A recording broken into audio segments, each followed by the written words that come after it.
আসসালামু আলাইকুম মাছ চাষি ভাই ও বন্ধুরা, আশা করি সকলেই ভালো এবং কি সুস্থ আছেন। আপনারা ভিডিওর স্ক্রিনে দেখতে পাচ্ছেন এগুলো হলো গিয়ে দেশি শিং মাছ, যেগুলো পিজি দিয়ে উৎপাদন করা হয়। আজকে আমরা বিস্তারিত জানবো কিভাবে চাষ করা হয়।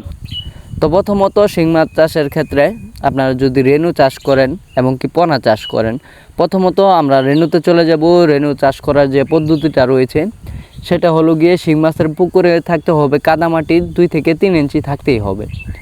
তারপর যে বিষয়টা রয়েছে সেটা হলো গিয়ে শিং মাছকে ভালো পুষ্টিকর খাবার খাওয়াতে হবে।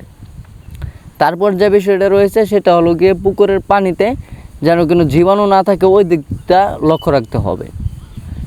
তো পোনা যদি আপনারা চাষ করতে চান, পোনার যে হিসাবটা রয়েছে আপনারা পোনা যে কোনো পানিতেই ছাড়তে পারবেন, কিন্তু পানিতে অতিরিক্ত জীবাণু এবং কি অতিরিক্ত গ্যাস থাকলে সেখানে শিং মাছের ভাইরাস হওয়ার সম্ভাবনা রয়েছে।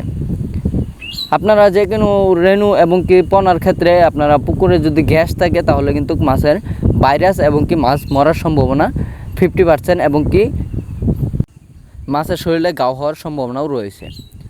তো আমরা যদি শিং মাছের পোনা চাষ করতে যাই, ওই ক্ষেত্রে যে পোনাগুলো রয়েছে 1 থেকে 2 ইঞ্চি ওইগুলো ছাড়ার পরে আমরা ফিড খাবার খাওয়াতে পারবো, যেগুলো বাসমান খাবার রয়েছে ওইগুলো খাওয়াতে পারবো।